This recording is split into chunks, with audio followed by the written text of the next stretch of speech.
இந்த 40 நிமிஷ பதிவை முழு மனதோட கவனிச்சிங்கன்னா உங்களுக்கு ஏற்படக்கூடிய மாற்றமும் ஒரு வெளிச்சமும் இந்த பதிவு முடிவதற்குள்ள உங்கள் கண்களில் படும்.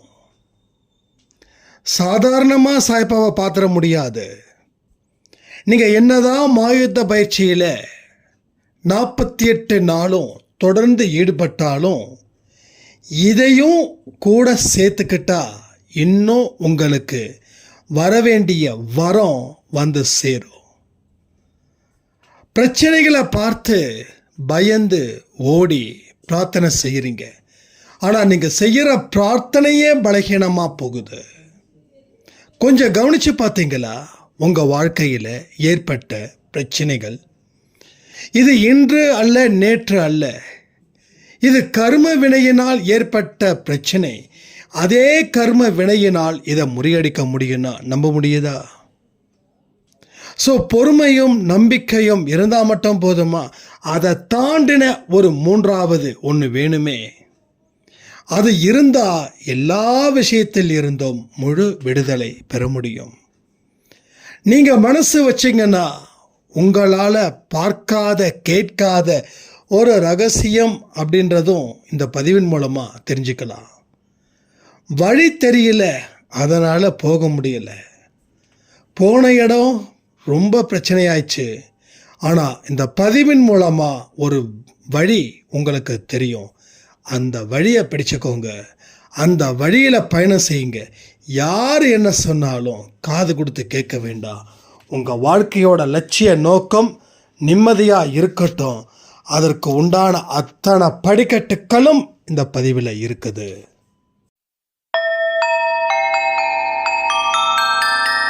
ஓம் சாயிரா சாயிரா, ஓம் சாயிரா சாயிரா, ஓம் சாயிரா சாயிரா, அன்பே சாயிரா, பேரன்பே சாயிரா, அகிலம் தளிக்க ஆத்மா விழிக்க அனுதினம் சாயிரா, எங்கள் அன்பே சாயிரா.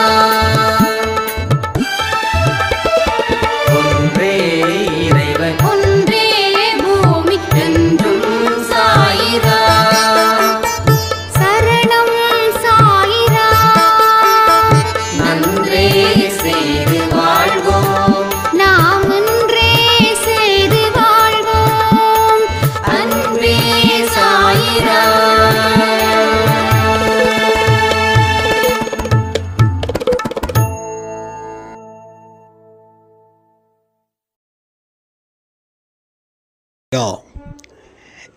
என் உயிரின் உயிரானவர்களே, ஒரு சாய்ராமோட கேள்வி, நான் என்னதான் சாயப்பாவை வணங்கினானோ எனக்கு எந்த பலனும் இல்லை அப்படின்னு தான் என்னால் சொல்ல முடியும். இந்த மாயுத்த பயிற்சியில் நான் இதுவரைக்கும் முழு மனதோட கலந்துருக்க, ஆனாலும் என் வாழ்க்கையை சாயப்பா மாற்றுவார் அப்படின்னு நம்பிக்கை எனக்குள்ள எழவே இல்லை. இந்த அவநம்பிக்கையோட நான் வாழ்ந்து பித்து பிடித்தது போல இருக்கிற. யாரை நம்புறதுன்னு எனக்கு தெரியல. யாரை நம்பினாலும் என்னை கவிழ்த்து விட்டுடுறாங்க. தொடர்ந்து என் மனசில் அலறல் சத்தம்தான் அதிகரிக்குது. ஒரு இடத்துல கூட என்னால் நிம்மதியாக இருக்க முடியல. இதற்கு நான் என்ன செய்யணும்? இதற்கு நான் அடுத்த அடி என்ன வைக்கணும்? என்னுடைய குழப்பங்கள் எல்லாம் தீரணும்னு நான் இந்த நாளில் நான் சாய்ப்பா கிட்ட வேண்டிக்கிறேன். எனக்கு ஒரு நல்ல பதிவை நீங்கள் தரணும் அப்படின்னு ஒரு சாய்ராம் கேட்டிருந்தாங்க. ஸோ உங்களுக்கும் இந்த மாதிரி மனசில் எண்ணங்கள் இருந்துச்சுன்னா நிச்சயமாக நீங்களும் இந்த வீடியோவில் கமெண்ட் பண்ணலாம். நான் அடிக்கடி சொல்லக்கூடிய ஒரு வார்த்தை என்ன தெரியுமா? நம்பிக்கையை விட சக்தி வாய்ந்தது ஒன்று உள்ளது. நீங்கள் சாய்ப்பா மேலே நம்பிக்கை வையுங்க, பொறுமை வையுங்க, அப்படின்றத தாண்டி இன்னொரு விஷயத்தையும் நான் நம்ம அன்பே சாயில சொல்லிக்கிட்டு இருக்கேன். நம்பிக்கையும் பொறுமையும் இருக்கும் பொழுதும் உங்கள் வாழ்க்கையில் உங்கள் பிரச்சனைகள், உங்கள் கண்ணீர் தீரலை அப்படின்னா நீங்கள் செய்ய வேண்டியது இந்த ஒன்றே ஒன்று தான். முழு மனதுடன் அவரை நேசிக்கணும். உங்கள் இதயத்தை அவருக்கு தரணும். சாயப்பாவை முழு மனதுடன் நேசிக்க வேண்டும். சாயப்பாவை முழு மனதுடன் அன்பு வைக்க வேண்டும். நீங்கள் வைக்கக்கூடிய அன்பு உங்கள் வாழ்க்கையில் பிரச்சனைகளை தீர்க்கும் ஒரு கருவியாக அது மாறும். ஏன்னா நம்பிக்கை வச்சுருக்கீங்க, பொறுமை வச்சுருக்கீங்க. இதனாலையும் இது சரியாகலைன்னா இதையும் ஒன்று வைத்து பாருங்கள். உங்கள் வாழ்க்கையில் இன்னும் சில நொடி பொழுதிலே உங்கள் மனநிலையில் ஒரு நம்பிக்கை அப்படின்ற ஒரு ஒளியை அவர் ஏற்றுவார். ஒளி தீபத்தை அவர் ஏற்றுவார். ஏன்னா முதல்ல இருண்டு போன இடத்துல நீங்கள் இருக்கீங்க. இப்போ தேவை உங்களுக்கு ஒரு ஒளி. ஏதாவது ஒரு சாட்சியாக இருக்கணும்ல, சாயப்பா இருக்கிறாருன்னு.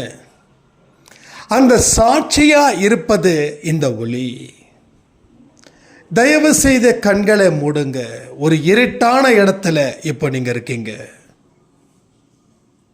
அவர்கிட்ட நீங்கள் கதறுறீங்க, சாயப்பா என்னை காப்பாற்றணும், காப்பாற்றணும், காப்பாற்றணும்னு. இப்போ அவர் மீது நீங்கள் நம்பிக்கையோட, அவர் உங்களை மிகவும் நேசிக்கிறவராக நினைத்து கொள்ளுங்கள். இப்பொழுதும் கண்களை மூடியபடியே அவரிடம் கேளுங்கள். நான் முழு மனதுடன் உன்னை நேசிக்கிறேன். என் மனதை உன்னிடம் ஒப்படைக்கிறேன். எனது வாழ்க்கையை உன்னிடம் ஒப்படைக்கிறேன். உன்னை தவிர என் மீது அன்பு செலுத்துபவர் எவராவது உண்டா? நீங்கள் எங்களுடைய இக்கட்டான காலத்தில் எல்லாம் இருந்தீர்கள். அதற்காக நாங்கள் உங்களை ஆழமாக நேசிக்கிறோம். இப்பொழுதும் இக்கட்டான சூழ்நிலை எங்களுக்கு வந்துள்ளது. நாங்கள் உங்களை நேசிக்கிறவர் ஆனபடியால் எங்களுக்கு ஒரு ஒளி தீபத்தை நீங்கள் ஏற்றுங்கள். இந்த ஒளி தீபம் எங்கள் வாழ்க்கையில் ஒரு வெளிச்சத்தையும் ஒரு வெற்றியையும் அது தேடி தரும் என்று நாங்கள் முழுமனதோடு இரண்டு கைகளை உன் முன் ஏந்தி நாங்கள் நிற்கிறோம். எங்களுக்கு வெளிச்சத்தை கொடுங்கள், கொடுங்கள், கொடுங்கள். ஆழமாக இந்த இருட்டை கவனிங்க. இந்த இருட்டில் இருந்து ஒரு ஒளி உங்கள் கண்களுக்கு இந்த நொடி தென்படும். அந்த ஒளியை மட்டும் தயவு செய்து கவனத்தோட பாருங்க. நான் சொல்றதையும் கேளுங்க. சாயப்பா, இந்த ஒளி எங்கள் வாழ்க்கையில் வெளிச்சத்தை தருவதற்காக நன்றி. இந்த வெளிச்சத்தை, இந்த ஒளியை நான் உணர்கிறேன். என்னை நீ நேசித்ததற்கு நன்றி. என் வாழ்க்கையில் மாற்றத்தை இந்த ஒளி ஏற்படுத்தும் என்பதற்காக உமது பாதத்தில் தலை வைத்து வணங்கி நாங்கள் உங்களுக்கு நன்றிகளை செலுத்துகிறோம். எங்களை வாழ வைத்து கொண்டிருக்கும் எங்கள் சாயப்பாவிற்கு நன்றி. இப்போ அந்த ஒளி கொஞ்சம் கொஞ்சமாக வெளிச்சத்தை அதிகம் கொடுக்குது. இப்போ நீங்கள் கண்களை திறக்கலாம். சாயப்பாவை உங்களால் பார்க்க முடிஞ்சதுன்னா அவருடைய கண்களை பார்த்து நன்றி நன்றி நன்றி இதை சொல்லுங்க. இப்போ உங்கள் மனசில் இருண்டு போன ஒரு இடத்துல ஒரு வெளிச்சத்தை அவர் கொடுத்துருக்கிறாரு. இந்த வெளிச்சத்தை அணையாமல் பார்த்துக்க வேண்டிய பொறுப்பு அவருடைய குழந்தைகளாக இருக்கிற உங்ககிட்ட இருக்குது.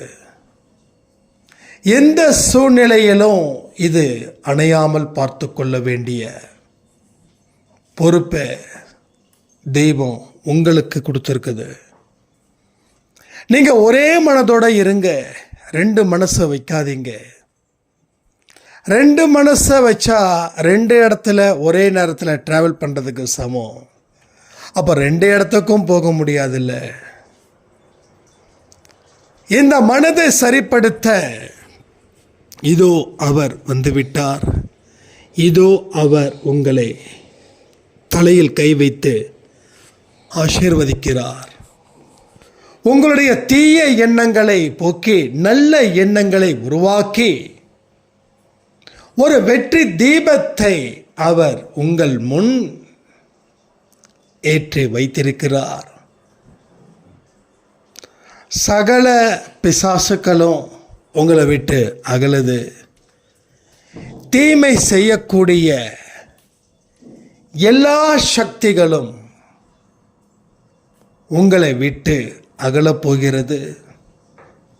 இன்னும் சில தினத்தில் சிறப்பான ஒரு தொடக்கத்தை உங்களால் காண்பிக்க போகிறார் நமது சாயப்பா.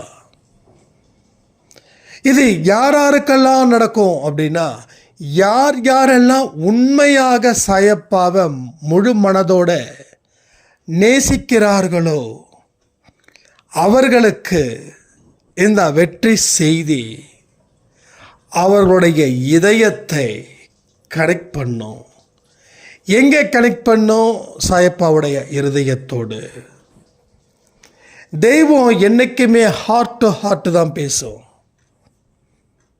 அது உடலோ மொழியோ இல்லை. இதயமும் ஒன்றாக சேரும்படி அவை நிறைய விஷயங்களை உங்களுக்கு போதிக்கும். நிறைய போதனைகளை அள்ளித்தரும். அள்ளித்தரக்கூடிய அல்லது சென்றடையக்கூடிய அத்தனை போதனைகளும் உங்கள் வாழ்க்கையில் ஒரு புதிய தொடக்கத்தை அது ஏற்படுத்தும். இதை நீங்கள் மனதளவில் புரிந்து செயல்பட்டு உங்கள் வாழ்க்கையை வாழ்வதற்கு ஒரு வழியை அது ஏற்படுத்தியே தரும். ஏன்னா என்றைக்குமே உங்களை யாராலையும் கட்டுப்படுத்தவே முடியாது. உங்களை யாராலையும் அழிக்கவோ தடை ஏற்படுத்தவோ அவமானப்படுத்தவோ நிச்சயமாக முடியவே முடியாது. எப்பொழுதும் உண்மையோடு நீங்கள் வாழ வேண்டும். உங்களை சபிப்பவர்களை கூட நீங்கள் மன்னிக்க வேண்டும். உங்களுக்கு எதிரிகளாக சில பேர் இருப்பாங்க இல்லையா, அவர்களையும் நீங்கள் நேசிக்க வேண்டும். தொடர்ந்து பிரார்த்தனையின் மூலமாக அவருடைய தொடர்பில் நீங்கள் இருந்துக்கிட்டே இருக்கணும். எப்பெல்லாம் மன கஷ்டமாக இருக்குதோ அப்பெல்லாம் நல்ல பிரார்த்தனையில் ஈடுபடுங்கள். நல்ல பிரார்த்தனை, திரும்பவும் சொல்கிறேன், ஒரு நல்ல வைப்ரேஷன் கொடுக்கக்கூடிய பிரார்த்தனை. பிரார்த்தனையில் 2 வகை. ஒன்று புலம்பிக்கிட்ட பிரார்த்தனை செய்கிறது, இன்னொன்று ஆரோக்கியத்தை பேஸ் பண்ணி பிரார்த்தனை செய்கிறது. புலம்பிக்கிட்ட பிரார்த்தனை செய்கிறது தான் இங்கே 70% மக்கள் செஞ்சுக்கிட்டு இருக்காங்க. கண்களில் கண்ணீரோடு செய்யும் பிரார்த்தனைக்கு பலன் இருக்குது, ஆனால் தொடர்ந்து செய்தால் அந்த பலன் போயிடுது. செடிக்கு தண்ணி ஊற்றலைன்னா அழுகி போயிடும். அப்போ தண்ணி ஊற்றிக்கிட்டே இருந்தால் வளர்ந்துடுமா?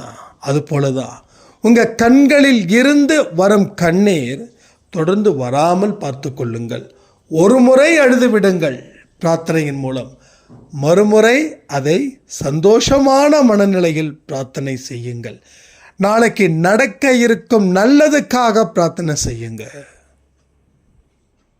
புரியுதா? நாளைக்கு நடக்க இருக்கும் நல்லதுக்காக இன்றே பிரார்த்தனை செய்யுங்க. அப்போ உங்களில் ஒரு சொட்டு கண்ணீர் கூட வராது. அதையும் மீறி அந்த கண்ணீர் வந்துச்சுன்னா அது கதறல் இல்லை, ஆனந்த கண்ணீர். ஆனந்த கண்ணீரில் அபிஷேகம் நடத்துவாய். இந்த வார்த்தை உங்கள் வாழ்க்கையில் ஒரு பெரிய தாக்கத்தை அது நிச்சயமாக ஏற்படுத்தும். அன்பேசாய் குடும்பம் என்னைக்குமே தலை நிமிர்ந்து உலகத்தில் இருக்கக்கூடிய தீமைகளில் இருந்து காப்பாற்றி நல்லவைகள் மட்டும் நடக்கக்கூடிய ஒரு கூடாரமாக இன்னும் சில தினத்தில் நடக்க போகிறது. அதனால் அன்பு ஒன்றே வாழ்க்கையை மாற்றும். அன்பு ஒன்றே வாழ்க்கையில் இழந்ததை கொடுக்கும். அன்பு ஒன்றே உங்களை நேசிக்கவும் செய்யும்.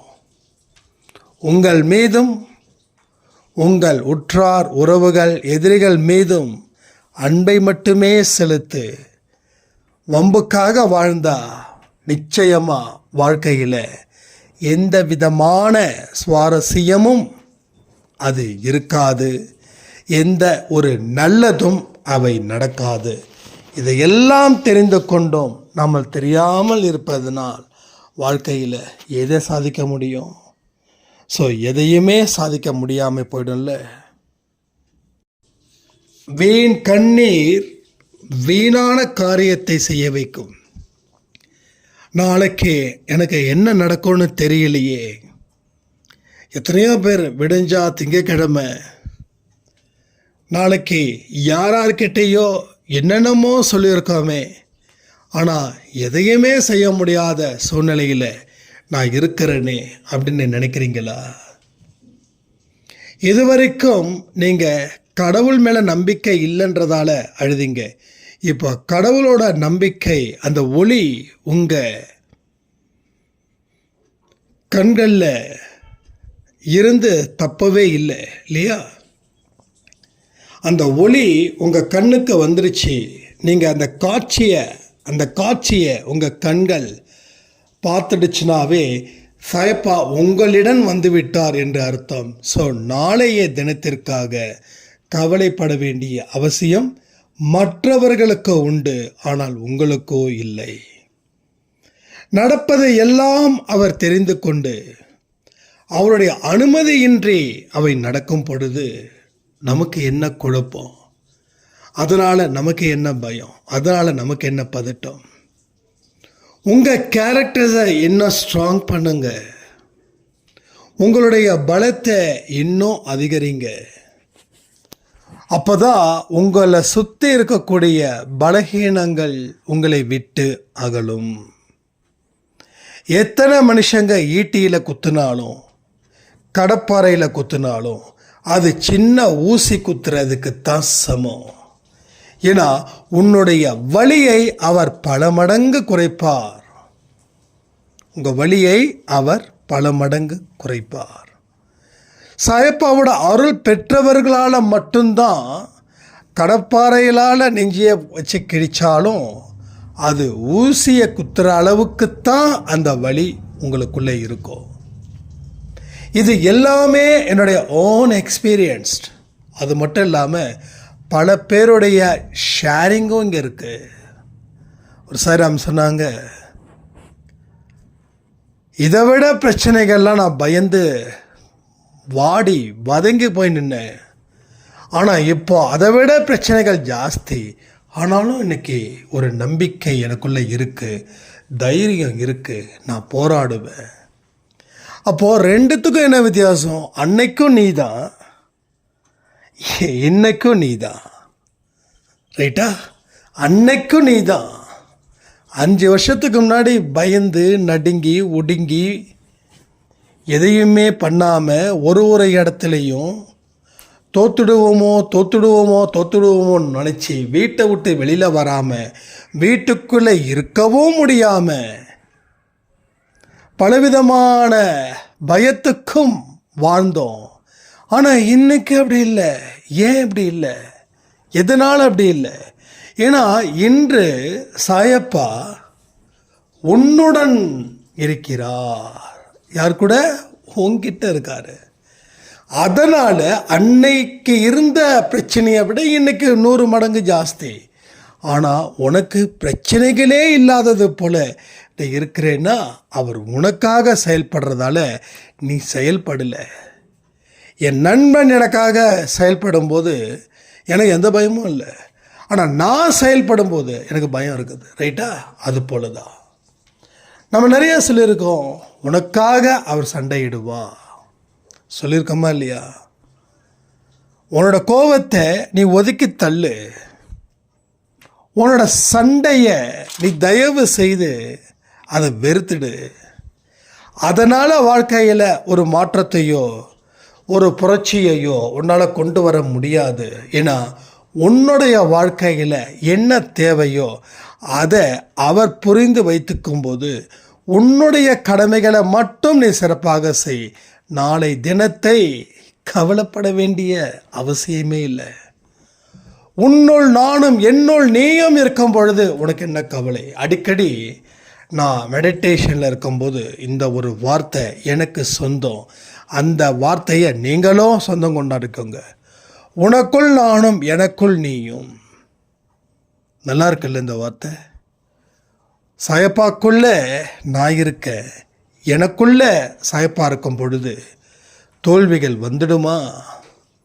என்னுடைய பலம் குறைஞ்சிடுமா? என்னோட போராட்டம் தோல்வி அடைஞ்சிடுமா? வாய்ப்பே இல்லை ராஜா, வாய்ப்பே இல்லை. நீ மீண்டும் மீண்டும் மீண்டும் மீண்டும் போராடுவாய். உனக்கு எவ்வளவு போராடினாலும் நீ சோர்வடைய மாட்டாய். இதெல்லாம் யாருக்கு நடக்கும்? சாயப்பாவோட அருளை பெற்றவர்களுக்கு மட்டுமே. நான் தினந்தோறும் கோயிலுக்கு போகிறேன், தினந்தோறும் ஓம் சாய்ராம் சொல்கிறேன். வியாழக்கிழமை ஆச்சுன்னா பயபக்தியோட கோயிலே கிடப்பேன், விரதம் இருப்பேன், நிறைய பேருக்கு அன்னதானம் செய்வேன். ஆனால் என் வாழ்க்கையில் எதையுமே நடக்கலையே, எதையுமே பண்ண வேண்டாம். இப்பயும் நான் சொல்கிறேன், யார் என்ன சொன்னாலும் கேட்காதீங்க. சில பேர் சொல்லுவாங்க 9 வாரம் விரதம் இருங்க, நல்லது நடக்கும் அப்படின்வாங்க. நம்பாதீங்க. மனதளவில் தயார் செய்யாமல் எதையும் தயார் செய்தால் கெட்டு போயிடும். எதை எங்கே தயார் செய்யணுன்றது முக்கியம். நீ வெளியில் செய்கிறத உள்ளே செய், உள்ளே செய்கிறத வெளியில் செய். உள்ளே இருந்து தான் வெளியில் போகணும், வெளியில் இருந்து உள்ளே வராது. உள்ளே இருந்து தான் வெளியில் வரும். அதுபோல் உன் மனதை உள்ள நீ தயார் செய். அது வெளிப்படுத்தும் விதம் அமோகமாக இருக்கும். கடலுடைய மேலே அலைகள் இருக்கும், ஆனால் உள்ள ஒரு பெரிய உலகமே இருக்கும். அந்த உலகம் எப்படி இருக்கும்? ரொம்ப அமைதியாக இருக்கும். அதை நீ தேடு. உள்ளுக்குள்ளே கொந்தளிச்சுக்கிட்டு இருக்குது உன்னோட உள் மனசு. வெளியில் இதெல்லாம் செய்கிறதால ஒன்றை நீ ஏமாற்றிக்கிட்டு மறுபடியும் எனக்கு பலன் இல்லைன்னு சொல்லி கடவுள்கிட்ட நீ வந்து முறையிட்டா அதனால் என்ன லாபம்? ஸோ நஷ்டக்கணக்கு அதிகரிக்கும் பொழுது லாபம் எப்படி ஏறும்? அப்போ நஷ்டத்தை முதல்ல சரி பண்ணு. இல்லை லாபத்தை உருவாக்க முயற்சி பண்ணு. ரெண்டில் ஒன்று, ரெண்டுமே பண்ண முடியாது. அன்பை சாயில சொல்லக்கூடிய ஒரே ஒரு வார்த்தை ஒன்றே ஒன்று தான். உன் மனதை கவனி, உன் மூச்சை கவனி, உன் எண்ணத்தை கவனி, உன் வாழ்க்கையை கவனி. உலகம் உன்னை கவனிக்கும். இதை தாண்டாம எதை செஞ்சாலும் உலகம் உன்னை மதிக்காது, உலகம் உன்னை கவனிக்காது. 10ஓட 11 இருந்து இறந்து தான் போவ. நீ 10ல் 1 நிற்கணும் அப்படின்னா ஒன்றே ஒன்று தான், confident, self confidence, inner feeling, self thoughts. இது எல்லாத்தையும் உன்னுடைய மனசுக்குள்ள ஏற்று அது சக்தியை கொடுக்கும். அந்த சக்தி செயலாக மாறும். உலகம் உன்னை கவனிக்கும். செயல்படும் போது பேசாத, பேசும்போது செயல்படாத. நீ பேசிக்கிட்டே இருந்தா அப்போ செயல்படாத. முதல்ல பேசுறத காம் பண்ணு, நீட் பண்ணு, பர்ஃபெக்ஷன் கொடு. என்ன வேலையாக இருந்தாலும் சரி, அது ஒரு தவமாக இருந்து செய். நீ என்ன வேலை வேணாலும் செய். நீ செருப்பு தைக்கிற தொழிலாளியாக கூட இரு, இல்லை ஒரு கம்பெனிக்கு சிஇஓவாக கூட இரு, இல்லை ஒரு நாட்டுக்கு முதல்வராக இரு, இல்லை உலகத்துக்கே பிரசிடெண்ட்டாக கூட இரு. ஆனால் எந்த ஒரு வேலை செஞ்சாலும் அது ஒரு தவமாக நினைத்து செயல்படு. அப்போது உன்னோட வேலையும் மதிப்பானதாக மாறும், நீயும் மதிப்பானவனாக மாறுவாய். நீ யாருன்னா நீ செயல்தான். நரேந்திர மோடி அப்படின்னு இந்தியாவில் ஒருத்தர் தான் இருக்காரா? சந்தோஷ் அப்படின்றவன் ஒருத்தன் தான் இருக்கானா? ஜோசப் விஜய் அப்படின்றது ஒருத்தர் தான் இருக்காரா? நிறைய பேர். இப்போ நிறைய பேரும் ஜோசப் விஜய் சிஎம் ஆகிட முடியுமா? இப்போ நிறைய நரேந்திர மோடி எல்லாமே பிரதமர் ஆகிட முடியுமா? இல்லை. யார் எந்த செயல் புரிகிறாங்களோ அதுதான் அவங்களுக்கு மதிப்பை கொடுக்குது. அப்போது நீ மதிப்பாக இருந்தால் நீ கடனாளியாக இருக்க மாட்ட. நீ மதிப்பில்லாதவனாக இருக்கிறதால நீ கடனாளியாக நிற்கிற. உனக்கு வறுமையும் உன்னுடைய கடனும் உன்னோட வாழ்க்கையில் நீ கோட்டை விட்டதால் வந்தது. இது கர்மா கொடுக்கல, கர்மாவை நீ தான் உருவாக்குன. உன் தலையெழுத்தை நீ தான் எழுதின. உன்னுடைய எண்ணத்தையும் உன் சொல்லையும் உன் செயலையும் அடிப்படையாக வைத்து எழுதப்பட்டது தான் உன் கர்மா, உன் தலையெழுத்து, உன் தலை விதி. இதை தெரியாமல் வாழ்ந்துக்கிட்டு இருக்கிற. இதை தெரியாமல் எந்த கோயிலில் போய் விளக்கை ஏற்றுறது, எத்தனை விளக்கை ஏற்றுறது, பாலாபிஷேகம் பண்ணணுமா, இல்லை பன்னீரால் அபிஷேகம் பண்ணணுமா, பாத யாத்திரை போகணுமா, எந்த திசை நோக்கி பீரோவை மாற்றணும், எந்த திசையில் வீடு வாங்கணும், இன்றைக்கி என்ன கலர் ஷர்ட்டை போடணும், இன்றைக்கி சூளம் எது, எனக்கு அது எது, இது எதுன்னு சொல்லி நீ சிக்கல் மேலே சிக்கலை கொண்டு வந்துக்கிட்டே இருக்க. எதுவுமே தேவையில்லை. ஆண்டவன் உள்ள வெளியில் இல்லை. கிரகத்தையே கட்டுப்படுத்தினவன் தான் ஆண்டவன். ஆனால் நீங்கள் நினைக்கிறீங்க கிரகம்தான் அந்த ஆண்டவனே கட்டுப்படுத்துதுன்னு. எல்லாமே பொய், எல்லாமே பொய். உண்மை நீதான். நீன்றது யாரு? உன்னோட எண்ணம் தான் நீ. உன்னுடைய எண்ணம் தான் நீ. உன்னுடைய எண்ணத்தை எப்படி உருவாக்குறியோ அதுதான் நீ. அதை தாண்டின சக்தி, அதை தாண்டின உண்மை இந்த உலகத்திலேயே கிடையாதுங்க. இந்த உலகத்திலேயே கிடையாது. உங்கள் மனசு எந்த அளவுக்கு பக்குவம் அடையுதோ அந்த அளவுக்கு இந்த விஷயங்கள் எல்லாமே நீங்கள் 100க்கு 100 மதிப்பு நிச்சயமாக கொடுப்பீங்க. இது என்னுடைய சொந்த ஆன்மாவினால் கொடுக்கப்பட்ட பதிவு தான் இது. என்னுடைய ஆன்மா சாயப்பாவோட ஆன்மாவில் கலந்ததால் வந்த பதிவு தானே தவிர எந்த புத்தகமோ எந்த ரெஃபரன்ஸோ எதுவுமே கிடையாது. இயல்பாக வருதுன்னா அது ஒரு சக்தி இருக்குதுன்னு அர்த்தம். அது இந்த சந்தோஷ் அப்படின்றவனுக்கு மட்டும்தான் இருக்குதா? சத்தியமாக இல்லை. ஒவ்வொரு மனுஷனும் தன்னை உணரும் பொழுது வெளிப்படுத்தக்கூடிய ரகசியங்கள் இவைகள் எல்லாமே. ஒன்றை நீ உணர்ந்து கொள். நீ சர்ச்சிலேயோ இல்லை மசூதிலேயோ இல்லை திருப்பதிலேயோ இல்லை ஷீரடியிலேயோ தெய்வம் இல்லை. அது ஒரு அடையாளம். ஆனால் உண்மையான அடையாளன்றது உன் ஆன்மா. உன்னோட ஆன்மாவை கவனி. உன் ஆன்மா எவ்வளவு புதுமையாக இருக்குதுன்றதை பாரு, இல்லை எவ்வளவு மோசமாக இருக்குதுன்றதை பாரு. கண்ட எண்ணத்தை சுமந்துக்கிட்டு கண்ட செயல்களை செய்துக்கிட்டு இருந்தால் உன்னுடைய ஆன்மா மிகவும் மோசமான நிலையில் உள்ளது.